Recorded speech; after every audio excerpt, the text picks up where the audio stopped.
Last week, we talked about benchmarks, using external data to get an honest read on where your business actually stands relative to your peers.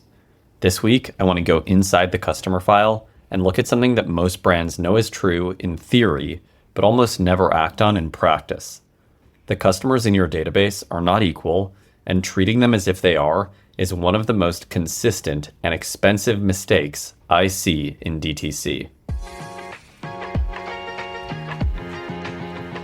Hi, I'm Alex Orley, and this is Hard Margins, your weekly e-commerce brief, brought to you by RetentionX.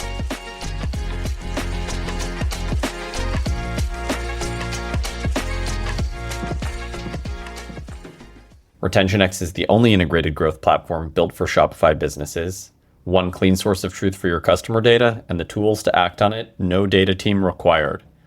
Today we're going into RFM, recency, frequency, and monetary value, the simplest and most practical ways to turn your customer list into something that actually informs decisions. By the end of this episode, you'll have a clear framework for segmenting your file and a concrete sense of how to act differently on each segment. Inside Shopify, a one-time discount shopper and a multi-year VIP show up under the same label, customer.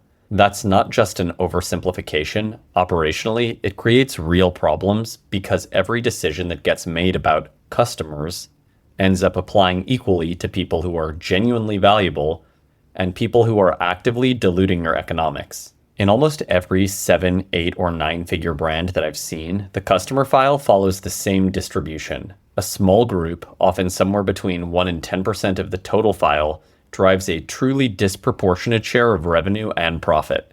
There's a healthy middle that contributes stable volume, but is not critical, and then there's a very long tail of one-time, low-value, heavily discounted buyers who generate a lot of noise and very little margin once you subtract COGS and discounts.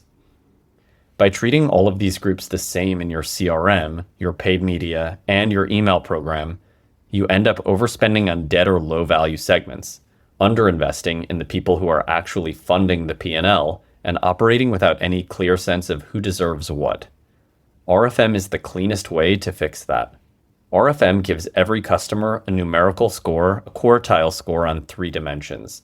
Recency is how recently they've purchased. A high recency score means they're active in the relationship. A low score means they're drifting or already gone. Frequency is how many orders they've placed. High frequency suggests habit and trust.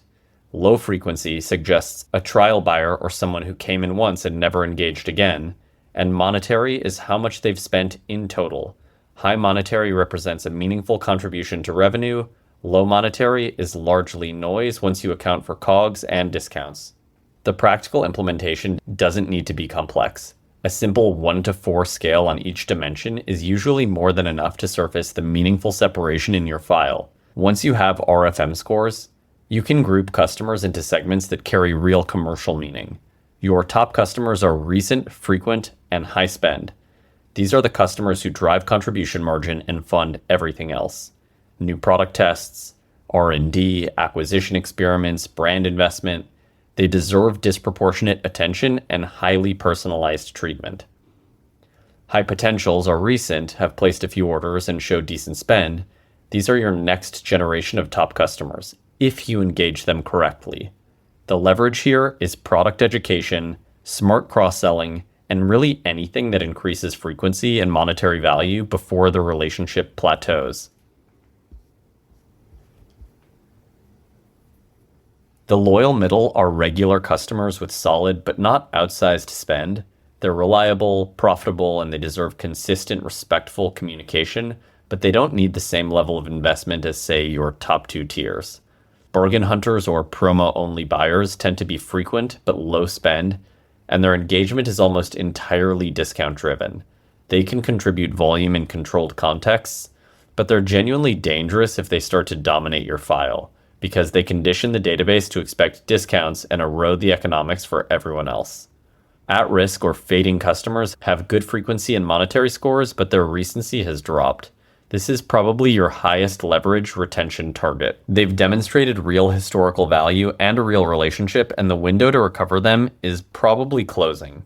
And then there are low value one-timers, low recency, low frequency, low monetary. This is the group most brands spend far too much time and money trying to reactivate.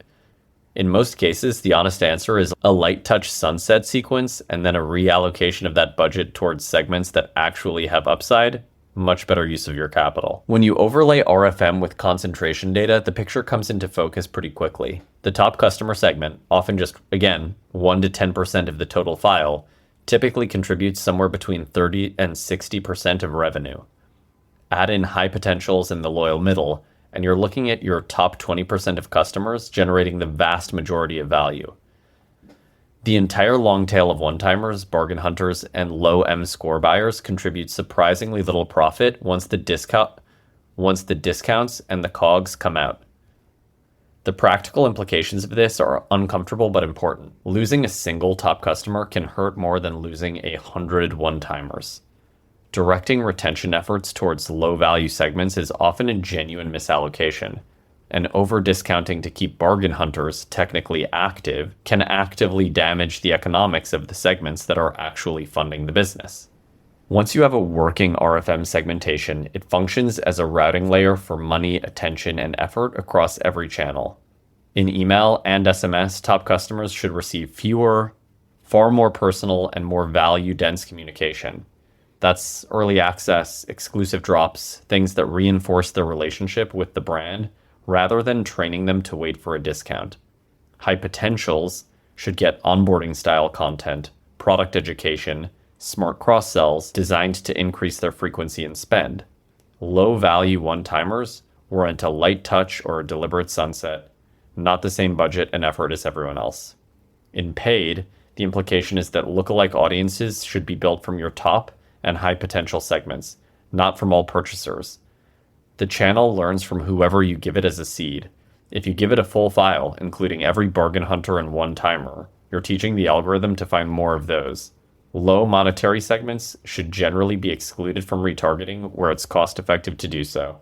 In CX and operations, top customers should be flagged in your support system with differentiated SLAs and escalation rules. At-risk customers with high historical RFM scores should be treated as high-priority save cases, not generic reactivation tickets. And in product and promotions, the products that over-index in your top and high-potential segments deserve more real estate in ads and emails, while products that primarily attract low monetary discount-only buyers should be used carefully or deprioritized. If I were sitting in your seat, I'd ask for 3 things from the team this week. First, a current RFM segmentation of the entire customer file. How many customers sit in each key segment? What does that distribution actually look like? Second, revenue and contribution margin by segment. What percentage of revenue in CM1 comes from the top 2 tiers versus the rest? And how much are you currently spending on each group in media, discounts, and customer support efforts? And third, 1 concrete action per high-value segment. What specifically are you going to do differently for top customers? How are you going to accelerate high potentials? And where are you going to stop over-investing in low-value groups? RFM is not a reporting exercise. It's a lens that changes how you allocate almost everything. Budget, attention, creative, customer experience, and support. Once you've seen your file through it, it becomes very hard to go back to treating everyone the same. Next week, we'll connect this to cohorts, so you're not just seeing who matters today, but whether the new customers coming into your file are on track to become the kind of customers you actually want more of. Thanks for listening. I'm Alex Orley. This has been Hard Margins, your weekly e-commerce brief, brought to you by RetentionX. I'll see you next week.